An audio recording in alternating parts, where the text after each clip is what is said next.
အားလုံးမင်္ဂလာပါကျွန်တော်ရတာဗီဒီယိုချန်နယ်ပြန်လဲကြိုလိုက်ပါတယ်ကျွန်တော်အခု2026 14ချိန်တော့ကနန်းလေးတော့ကောဗျာတန်တရားဖြစ်နေတဲ့ကနန်းလေးတော့တွေ့ထားလို့ပါကနန်းတို့ကနန်းများလောက်သွားမလားဆိုတဲ့တွေးနေပေါ့ဗျာ90ခုနှစ်မှာ380ကျော်ကနန်းလေးတစ်ခွက်ထွက်ထားတယ်380လေးကိုသူ့ရဲ့ဘေးကနေပြီးရေးလိုက်ရင်1နှစ်2နှစ်3နှစ်4နှစ်5နှစ်6နှစ်6နှစ်မြောက်မှာ383လာချသွားတယ်90ခုနှစ်က380လေးသူ့ရဲ့အဆောင်ရေးလိုက်ရင်6နှစ်မြောက်မှာ383လို့လာချတော့တယ်ပေါ့သူရဲ့ဘေးကနေပြီးရေးတာပေါ့ဒီ380လေးရဲ့ဘေးကနေပြီးရေးရင်1နှစ်2နှစ်3နှစ်4နှစ်5နှစ်6နှစ်မြောက်မှာ383လို့လာချတော့တယ်အဲ့လိုမျိုးလာမချခင်380ရဲ့ဒီသူ့အကြောင်းတစ်နှစ်ကျော်က340ရှိလျာပြန်ကြခဏအပေါ်ပြန်ကြခဏ8340ဆိုပြန်ကြခဏအဲ့လိုမျိုး frame လေးကိုဒီဘက်မှာလည်းလာပြီးတည်ထားလေးတယ်ပေါ့ဟိုမှာ380ဒီမှာကျတော့3နှစ်လေး2019ခုနှစ်မှာ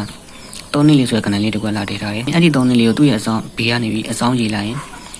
ပထမကလိုပဲပေါ့6နှစ်မြောက်3နှစ်လေးသူ့ရဲ့ဘေးကရေးမယ်1နှစ်2နှစ်3နှစ်4နှစ်5နှစ်6နှစ်အချိန်အကိုက်လေးပဲပေါ့ဗျာ3နှစ်လေးလို့လာချသွားတယ်ဒီ3နှစ်လေးကိုသူ့ရဲ့ဘေးကရေး1နှစ်3 4 5 6နှစ်မြောက်မှာလာချသွား3နှစ်လေးလို့ပြန်လိုက်တာရှိကအတိုင်းပဲ3နှစ်လေးရဲ့အဆောင်တစ်ချိန်ရရှိခုနှစ်ကပြန်ကြခဏသူကတော့အောက်မှာပြန်ကြတော့တယ်ခဏခွန်ချင်းနေဆိုပြန်ကြခဏလေး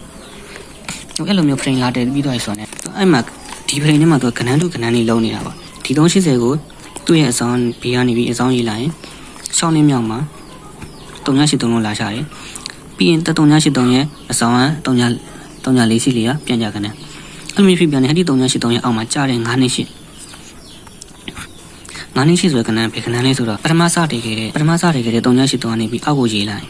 တစ်ချိန်2ချိန်3ချိန်4ချိန်5ချိန်သူကစရေးလိုက်မယ်တစ်ချိန်2ချိန်3ချိန်4ချိန်5ချိန်အဲ့ဒီ5ချိန်ရဲ့ဘေးက285လေးပထမစတည်ခဲ့383ရဲ့အောက်5ချိန်ရဲ့ဘေးက285လေးကို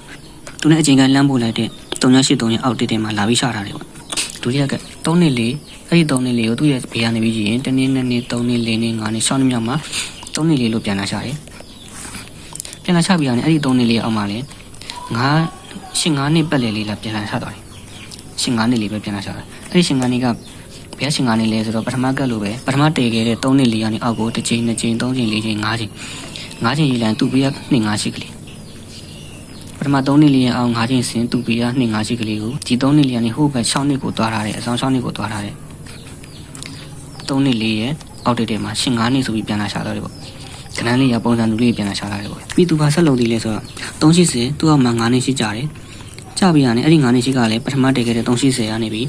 အောက်ကို9ချိန်ဆင်းတဲ့ဘေးကခဏလေး380အောက်မှာ9နှစ်ရှိလို့ပြန်လာချပြီးတော့သူ့အောက်မှာဗာခဏချလာတယ်ဆိုတော့56ပတ်လေးတေးလာချ56ခဏကြီးဒါချသွားတယ်ပေါ့ဗျ383 9နှစ်ရှိသူ့အောက်မှာ56ဆိုတဲ့ခဏဖြစ်သွားတယ်ပေါ့ဒီမှာလည်းအဲ့လိုခဏလူခဏကြီးကလာချသွားတယ်3နှစ်လေးသူ့အောက်မှာ9နှစ်ရှိ5နှစ်3နှစ်လေးသူ့အောက်မှာ5နှစ်အဲ့အောက်မှာ65ပတ်လေးတေးခဏအတူတူကြီးလာချသွား65ကြီးလာချသွားတယ်ပေါ့ဆိုတော့ဒီကက်ကကဏ္ဍလူကဏ္ဍလေးများသူလောက်ရှိနေတာလားပေါ့သူဘာထက်လို့ဒီလဲဆိုတော့အဲ့ဒီ380ရဲ့ဘေးမှာထွက်တဲ့လေးချောင်းနှစ်အဲ့ဒီလေးချောင်းနှစ်ဆိုတဲ့ကဏ္ဍကပြီးခဲ့တဲ့ဘက်ကယူဆလိုက်တာပေါ့ဒီလေးချောင်းနှစ်ဆိုတဲ့ကဏ္ဍက380ရဲ့အဆောင်က၄နှစ်လျှောက်ကိုဒီကိုလေးချောင်းနှစ်လို့များလှမ်းပို့လိုက်တာလားပေါ့နောက်တွဲနဲ့ဒီလေးချောင်းနှစ်လေးကိုဒီဘက်ကို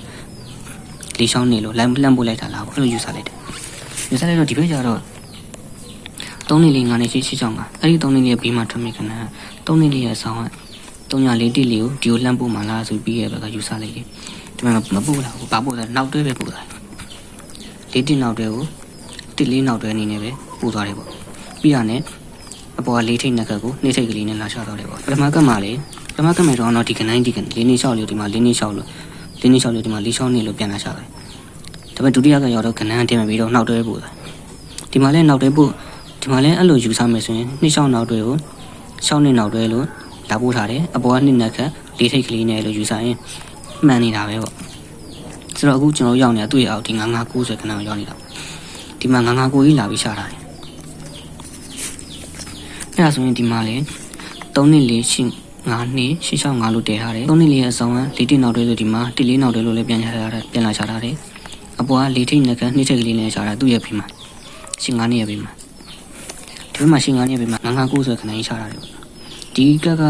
လူကဏ္ဍနေလုံးနေတာဆိုတော့ဒီရှင်းမဲများရောဒီ14ချိန်မဲများရော959ဆိုတဲ့ခဏကြီးများ ပြန်လာရှာသွားမှလားပေါ့ခဏလို့လောက်တော့မှဆွေးနေပေါ့အဲ့ဟာတစ်ဆိုင်ပေါ့နောက်ထပ်ငါးခုနောက်တစ်ဆိုင်ပေါ့သူရတစ်ဆိုင်နေတယ်ကျွန်တော်84ခုနှစ်မှာတစ်တုံညာနှစ်ဆွဲခဏလေးလိုက်ထွက်တယ်တစ်တုံညာနှစ်ဆွဲခဏလေးလိုက်ထွက်တယ်ထပ်ပြီးရတယ်အဲ့ဒီတစ်တုံညာလေးကနေအဆောင်အောင်ရှိလိုက်တနေ့2နေ့3နေ့4နေ့5နေ့မြောက်မှာတစ်တုံညာနှစ်လွတ်တယ်သူရဲ့ဆောင်5နေ့မြောက်မှာ1နေ့3 4 5နေ့မြောက်မှာတုံညာခွန်လေးဆွဲခဏလိုက်ထွက်တယ်အဲ့ဒီတုံညာခွန်လေးကဘယ်ကတုံညာခွန်လေးဆိုတော့သူကနေပြီးရှေ့5နှစ်အကျော်တုံညာခွန်လေးကို9နှစ်မြောက်ပေါ့ဗျာ5နှစ်ကျော်ဆို9နှစ်မြောက်ကျင်းရတူတူပဲပေါ့တုံညာခွန်လေး1နှစ်3 4 5 6 9နှစ်မြောက်အကျဉ်းကြီးအတူတူပဲပေါ့အဲ့ဒီခဏလေးကဒီမှာလာရှာသွားတယ်ပေါ့တိတ်တုံညာနေခဏလေးရဲ့9နှစ်မြောက်အဲ့ဒီတုံညာခွန်လေးလာရှာသွားအဲ့ဒီတုံညာခွန်လေးကသူ့ရဲ့ရှေ့တန်း9နှစ်မြောက်တည်းကတုံညာခွန်လေးဒီမှာလည်းအဲ့လိုမျိုးခဏပုံစံတူလေးထပ်ပြီးလာတည်ထားတယ်2016ခုနှစ်မှာလည်းတိတ်တုံညာနေဆိုခဏလေးလာပြီးတည်ထားပြီးတိတ်တုံညာနေဆိုခဏတဲလေးလာတည်ထားတယ်ပေါ့အဲ့ဒီတိတ်တုံညာနေကနေပြီးတော့သူ့ရဲ့အဆောင်ပထမကလိုပဲ9ချိန်ရေးကြည့်မယ်တနေ့2နေ့3နေ့4နေ့5နှစ်ငါးနှစ်မြောက်မှာလာထွက်နေတဲ့3ခု1ဆွဲခဏလေးရပထမကတိုင်းပဲသူ့ရဲ့ရှိသူ့နဲ့အကျဉ်းရင်တန်း9နှစ်မြောက်တဲ့ခဏ1နှစ်3 4 5 6 9နှစ်မြောက်တဲ့ကအကျဉ်းရင်အတန်းပဲသူနဲ့အကျဉ်းရင်တန်း3ခု1လေးရဒီမှာ3ခု1လို့ထဲလာရှာသွားတယ်ပေါ့အဲ့ဒီမှာဗာဆက်လုပ်လဲဆိုတော့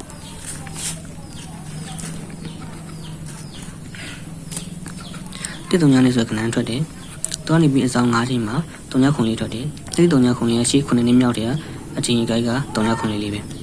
အဲ့ဒါသူဖာဆက်လုပ်လဲဆိုတော့ဒီထွက်ထားတဲ့တုံညာခွန်လေးကနေပြီးသူ့အဆောင်ထပ်ပြီးရင်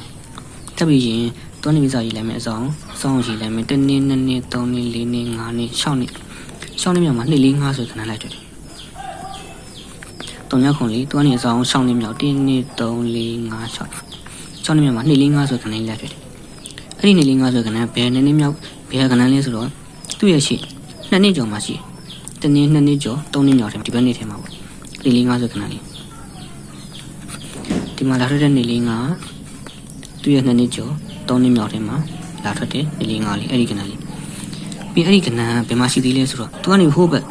သူ့ရဲ့နောက်3နှစ်ကျော်မှလည်းရှိနေသေးတယ်တနေ့2နှစ်3နှစ်ကျော်မှလည်းရှိနေသေးတယ်ဆိုတော့ခဏပုံစံလေးကဘယ်လိုလေးတည်ထားလဲဆိုတော့9နှစ်လေးကဒီမှာတစ်ခါလာထွက်တယ်4 4 5လို့လာထွက်တယ်ထွက်ပြန်တဲ့သူနဲ့အကျဉ်းကြီးအတူတူဒီမှာ2 5 4လို့2 4 5လို့ပြန်လာထွက်တယ်ပေါ့ဒီမှာလာထွက်လဲဆိုတော့တုံညာခွန်လေးကနေပြီးအကျဉ်းကြီးက6နှစ်မြောက်မှလာထွက်တယ်ပေါ့တုံညာခွန်ကနေ1 2 3 4 5 6နှစ်မြောက်မှ2 4 5လို့လာထွက်တယ်အဲ့ဒီ2 4 5လေးကသူ့ရဲ့ရှိ3နှစ်မြောက်မှရှိနေတယ်2နှစ်ကျော်3နှစ်မြောက်မှရှိနေတယ်အဲ့ဒီ2 5လေးကလည်းသူ့ရဲ့ရှိ3နှစ်ကျော်4နှစ်မြောက်မှတစ်ခါထပ်ပြီးရှိနေတယ်ပေါ့ဗျာအကျဉ်းကြီးအဲ့လိုမျိုးဒီဘီပုံစံလေးလာတည်ထားတယ်ပေါ့ဗျာအဲ့လိုမျိုး2 4 5လေးလာတည်ထားတယ်ပြီးဒီဘက်မှာကျွန်တော်2 4 5မဟုတ်ဘူးတခြားနောက်တစ်ခုကခဏတစ်ခုကလာတည်ထားတယ်ဘာခဏတည်ထားလဲဆိုတော့ပထမဆုံးတိတုံညာနေဆိုခဏထွက်တယ်ဒီတိတုံညာနေကနေပြီးတော့တစ်ချိန်2ချိန်3ချိန်4ချိန်5ချိန်မှထွက်တဲ့3ခု1လေးကသူနဲ့ရှိအချိန်ကြီးအတူတူက3ခု1လေး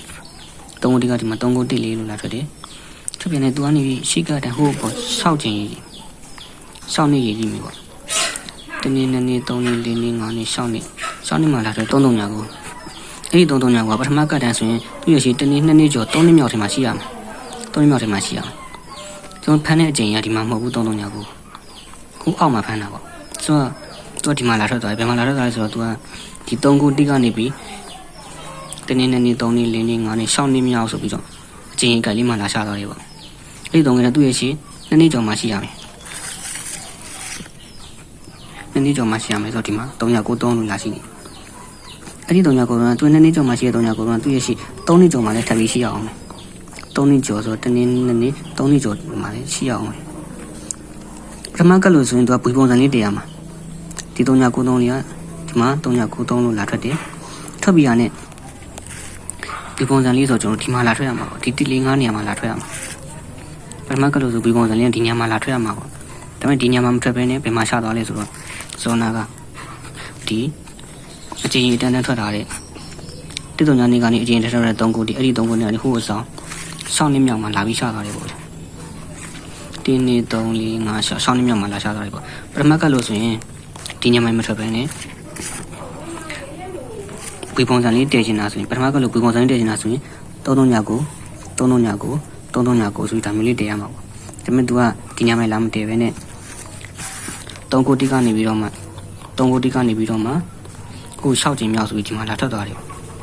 တိတုံညာနေအဆောင်9နှစ်မြောက်မှာထွက်နေတဲ့3ကိုတိအဲ့ဒီ3ကိုတိကရှေ့အချိန်ရင်တန်း9နှစ်မြောက်တဲ့ခဏအဲ့ဒီ3ကိုတိရဲ့အဆောင်6ချိန်မှာ3993လေးကို3339လေးကိုလာချသွားတယ်ပေါ့ဗျာမနှောမှန်တာပဲပေါ့3ကိုတိလေးရဲ့6နှစ်မြောက်အဆောင်လေးမှာ